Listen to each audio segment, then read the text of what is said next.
Hello everyone, कैसे हैं आप सभी। आज के इस वीडियो में हम बात करने वाले हैं इलेक्ट्रोस्टैटिक्स के चैप्टर 2 की। चैप्टर 2 की शुरुआत करेंगे। इस चैप्टर का नाम है वैद्युत फ्लक्स तथा गॉस की प्रमेय। इस चैप्टर का दूसरा नाम भी दे सकते हैं हम कि वैद्युत फ्लक्स क्या है तथा गॉस की प्रमेय के अलावा कह सकते हैं गॉस की प्रमेय क्या है और इसके अनुप्रयोग।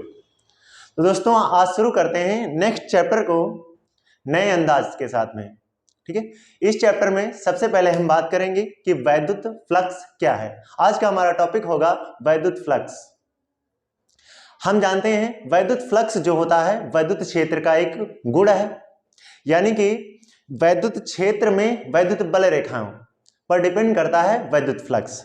यदि किसी वैद्युत क्षेत्र में कोई काल्पनिक पृष्ठ रखा जाता है तो फिर उस पृष्ठ से जितनी बल रेखाएं होकर गुजर जाती हैं तो हम कह सकते हैं इस पृष्ठ से जितनी भी बल रेखाएं गुजरेंगी इस पृष्ठ से बद्ध चुंबकीय फ्लक्स कहलाएंगी।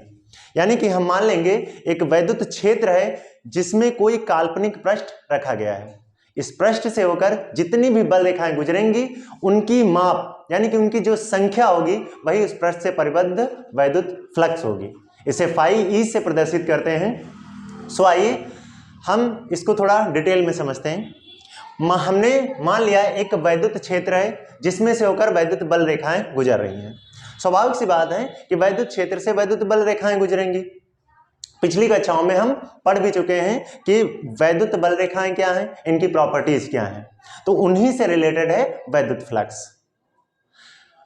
मान लेंगे माना एक वैद्युत क्षेत्र है जिसमें कोई काल्पनिक पृष्ठ रखा है।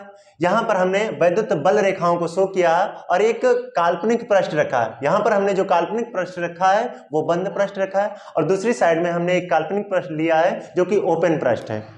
बंद पृष्ठ मतलब जैसे फॉर एग्जांपल स्फेरिकल है, गोला है, बेलन है, इन जैसी आकृतियां बंद पृष्ठ कहलाती हैं। और ओपन पृष्ठ है जैसे कोई चादर है, प्लेन शीट है, ये हमारे ओपन पृष्ठ होते हैं। तो दोनों पृष्ठों के लिए वैद्युत फ्लक्स कैसे क्या होता है आइए डिटेल में समझते हैं। हमने मान लिया कि एक वैद्युत क्षेत्र है जिसमें एक काल्पनिक पृष्ठ रखा हुआ है। इस काल्पनिक पृष्ठ से होकर गुजरने वाली बल रेखाओं की संख्या को ही वैद्युत फ्लक्स कहेंगे। यहां पर हम देखते हैं कि इस काल्पनिक पृष्ठ से होकर गुजरने वाली बल रेखाएं कौन कौन सी हैं। इनमें से सभी बल रेखाएं इस पृष्ठ से होकर गुजर रही हैं, परंतु ये नीचे की बल रेखा और ऊपर की बल रेखा का इस पृष्ठ से कोई भी संबंध नहीं है। तो जब हम इस पृष्ठ से बद्ध वैद्युत फ्लक्स की बात करेंगे तो उसमें इन बल रेखाओं की कोई भी काउंटिंग नहीं होगी। यानी कि कहने का मतलब है पृष्ठ से जितनी बल रेखाएं गुजरेंगी इनकी संख्या ही इस पृष्ठ से बद्ध वैद्युत फ्लक्स कहलाएगी।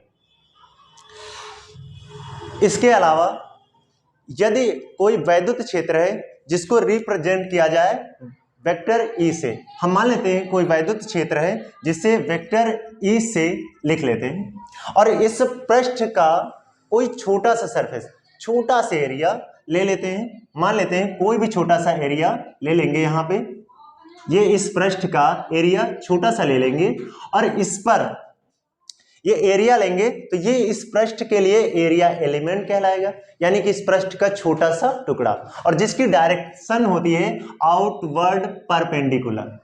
यानी कि एरिया एलिमेंट को हम क्या मान लेंगे, डीए मान लेंगे, वेक्टर डीए, जिसकी डायरेक्शन होगी एरिया एलिमेंट के परपेंडिकुलर। कहने का मतलब है यदि कोई ये पृष्ठ है और ये पृष्ठ है, इसकी जो डायरेक्शन होगी वो इसके परपेंडिकुलर होगी। तो यहाँ पर ये एरिया एलिमेंट लिया, इसके परपेंडिकुलर इसकी डायरेक्शन शो कर दी और यहीं पर वैद्युत क्षेत्र कोई वेक्टर ई है।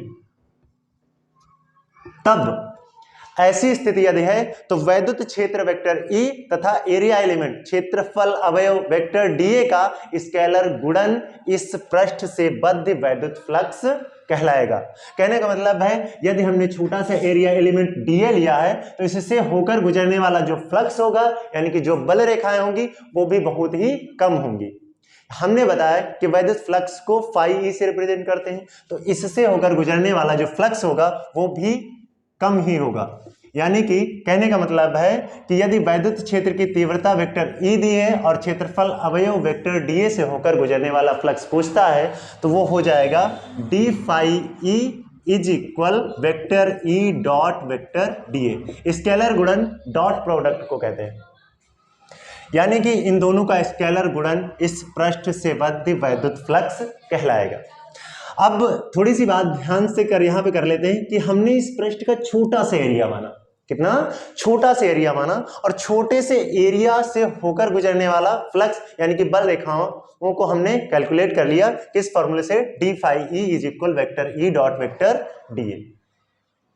अब यदि हमको पता करना हो कि इस पूरे पृष्ठ से होकर गुजरने वाला वैद्युत फ्लक्स कितना होगा, तो इसका हम समझेंगे कि इतने इतने एरिया एलिमेंट जितने भी इस पृष्ठ में है सबका सम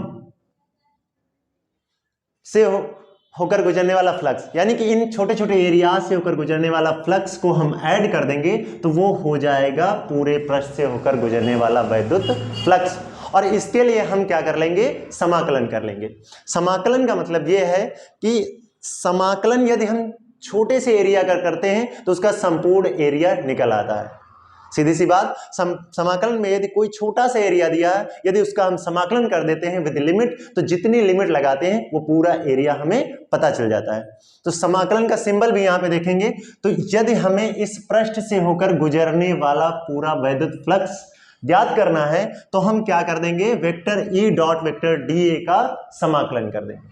समाकलन के सिंबल के साथ में एक बात और ध्यान रखेंगे, यदि यह कोई बंद पृष्ठ है तो समाकलन पर बंद का सिंबल लगाएंगे, यानी कि इस बंद पृष्ठ के लिए हम क्या लिखेंगे, अब हमें संपूर्ण पृष्ठ के लिए वैद्युत फ्लक्स लिखना है, तो अब संपूर्ण पृष्ठ के लिए वैद्युत फ्लक्स हो जाएगा फाई। अब डीए नहीं लिखेंगे, डीए हमने लिखा छोटे से एरिया एलिमेंट से पास होने वाले वैद्युत फ्लक्स के लिए। अब हमें संपूर्ण पृष्ठ से चाहिए तो हमने लिखा phi E is equal integration, और चूंकि ये बंद पृष्ठ है इसलिए इंटीग्रेशन में बंद का सिंबल लगा देंगे, इसे गोल कर देंगे और ये हो जाएगा संकेत कि हमारे बंद पृष्ठ के लिए समाकलन होने जा रहा है। और किसका होना है, vector E dot vector DA का। इसी प्रकार हमने दूसरी साइड में जो लिया है, एक ओपन पृष्ठ लिया। इस ओपन पृष्ठ पे हम मान लेते हैं एक छोटा सा एरिया एलिमेंट यहां पर भी ले लिया। अब छोटा सा एरिया एलिमेंट है तो इसकी डायरेक्शन आउटवर्ड परपेंडिकुलर होगी, इसको मान लेंगे वेक्टर डीए है, और इस पर वैद्युत क्षेत्र की तीव्रता वेक्टर ई है। तब यहां भी वेक्टर ई तथा वेक्टर डीए का स्केलर गुणन इस पृष्ठ से पास होने वाला वैद्युत फ्लक्स कहलाएगा। तो यहां पर भी हो जाएगा D phi E is equal vector E dot vector D A. अब इस पूरे पृष्ठ से भी पास होने वाला यदि वैद्युत फ्लक्स हमें ज्ञात करना है तो समाकलन में कौन सा साइन लगाएंगे, इसलिए हमने दोनों प्रकार के पृष्ठों को यहां पर रिप्रेजेंट किया है। ध्यान देंगे, इस पूरे पृष्ठ से, पूरे ओपन पृष्ठ से होकर गुजरने वाला वैद्युत फ्लक्स जो होगा वो फाई ई हो जाएगा, और इधर की वैल्यू का हम इंटीग्रेशन कर देंगे यानी कि समाकलन कर देंगे। और इसमें हम ये गोल नहीं करेंगे क्योंकि ये ओपन पृष्ठ के लिए है, तो यहाँ ए लिख देंगे और समझ जाएंगे कि पूरे एरियाज के लिए जो एरिया है वो ओपन पृष्ठ है, और उस एरियाज का पूरा वैद्युत फ्लक्स ज्ञात करने के लिए इसका समाकलन हो रहा है। तो ये इसमें क्या लिखेंगे, vector E dot vector DA. यानी कि कहने का मतलब ये है, दोनों प्रकार के पृष्ठों को रिप्रेजेंट करने का बस इतना सा मतलब है कि यदि ओपन पृष्ठ होगा तो उसके लिए समाकलन का ये साइन आएगा, और यदि बंद पृष्ठ होगा तो इसके लिए समाकलन का ये साइन आएगा। ये दोनों बातें हम विशेष प्रकार से ध्यान रखेंगे, और दोनों एक ही बात है, बस साइन के लिए दोनों पृष्ठों को हमने रिप्रेजेंट किया था। अब इसके साथ में हम बात कर लेते हैं, इसको थोड़ा सॉल्व कर लेते हैं। फाई ई इज इक्वल हो जाएगा close integration vector E dot vector D A. 11th की क्लास में हमने एक फॉर्मूला पढ़ा था, vector A dot vector B is equal A B cos theta.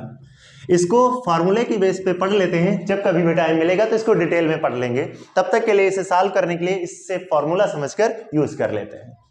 सो यहां पर हो जाएगा ई डी ए कॉस थीटा। अब ये जो थीटा है वो डिपेंड करेगा कि एरिया एलिमेंट और वैद्युत क्षेत्र की तीव्रता के बीच कोण कितना है। यदि इनके बीच कोण 0 अंश है, यदि इनके बीच थीटा जो है वो 0 अंश है, तो यहां पर हो जाएगा phi E is equal close integration E D A cos 0 अंश। चूंकि कॉस 0 का मान 1 होता है, इसलिए हो जाएगा phi E is equal closed integration E D. इसी के साथ में हम यहां पर समाकलन करते हुए कुछ बातों का ध्यान रखते हैं, जैसे कि कांस्टेंट क्या है। कांस्टेंट ध्यान रखने का सबसे आसान सा तरीका, हमारा जो छोटा सा अवयव क्षेत्रफल अवयव है उसको रिप्रेजेंट करने के लिए हमने डी लिखा था। अब यहां भी ध्यान रखना कि डी के बाद जो अवयव लिखा हो, ए लिखा है यहां पर, एक्स लिखा हो, पी लिखा हो, कुछ भी लिखा हो, वे मान जो जितने भी होंगे उनसे रिलेटेड जो मान होंगे उनका समाकलन होगा। इसके अन्यथा जितने भी मान होंगे वो सारे कांस्टेंट माने जाएंगे और कांस्टेंट पर समाकलन का कोई भी प्रभाव नहीं पड़ता है, या कांस्टेंट समाकलन से बाहर कर दिया जाता है। सो यहां पर हो जाएगा, यहां पर क्या आया, phi E is equal closed integration vector E D A आया था। यहां पर, यहां से हमने यहां पे लिख लिया है, तो ई क्या हो जाएगा, यहां पे कांस्टेंट हो जाएगा क्योंकि इसका रिलेशन ए से किसी भी प्रकार का नहीं है। ई क्या होगा, लाहत मार के कांस्टेंट से समाकलन से बाहर कर दिया जाएगा, कांस्टेंट है इसलिए, तो ई को बाहर लिख देंगे और यहां पर बचेगा 1 dA। एक समाकलन की बात आ गई है तो एक छोटे से फॉर्मूले की बात कर लेते हैं। यदि कोई इंटीग्रेशन हो रहा है किसी छोटे से अवयव का, जैसे मान लेते हैं dx का एक एरिया है या फंक्शन है x का और उसमें छोटा सा अवयव लिया गया केवल dx, यदि उसका इंटीग्रेशन करना है तो इज इक्वल होता है x। कहने का मतलब है क्योंकि ये अनिश्चित समाकलन इसलिए कांस्टेंट वैल्यू भी आएगी, यदि यहां पर लिमिट क्लियर हो रही है तो ये कांस्टेंट वैल्यू नहीं आएगी। इसका बस ये बताया गया है कि इसकी लिमिट क्लियर नहीं इसलिए कांस्टेंट आया। तो इसको हम कह सकते हैं, किसी के भी मल्टीप्लाई में 1 लिख सकते हैं, तो यहाँ पर फॉर्मूला याद करने के लिए हम कह सकते हैं integration 1 dx is equal x। यदि यहाँ पर लिमिट क्लियर नहीं है तो एक कांस्टेंट लाएंगे और यदि लिमिट है तो कांस्टेंट नहीं आएगा। तो यहाँ पर यूज कर देंगे 1 dA से a आ जाएगा, तो क्या हो जाएगा, फाई ई इज इक्वल ई ए। यानी कि किसी भी पृष्ठ से होकर गुजरने वाला वैद्युत फ्लक्स क्या होगा, उस पृष्ठ से संबंधित वैद्युत क्षेत्र की तीव्रता E तथा क्षेत्रफल के गुणनफल के बराबर होगा। यहां से हमें यह पता चल गया कि वैद्युत फ्लक्स क्या होगा। तो हम ध्यान रखेंगे कि किसी भी काल्पनिक पृष्ठ से होकर गुजरने वाली वैद्युत बल रेखाओं की संख्या की माप ही उस पृष्ठ से बद्ध वैद्युत फ्लक्स कहलाती है। और साथ में याद करेंगे कि वैद्युत क्षेत्र की तीव्रता यदि वेक्टर E दी है और क्षेत्रफल अवयव वेक्टर dA दिया है तो इनका स्केलर गुणन उस पृष्ठ से परिबद्ध वैद्युत फ्लक्स कहलाएगा। आज के वीडियो में बस हम ये पढ़ते हैं, केवल हम वैद्युत फ्लक्स के बारे में पढ़ेंगे। अगले वीडियो में हम पढ़ेंगे गॉस की प्रमेय क्या है और इसका सत्यापन करेंगे, ये किन प्रश्नों के लिए सत्य है और इसका यूज कैसे किया जाता है इसके बारे में पढ़ेंगे। तब तक के लिए take care and good bye.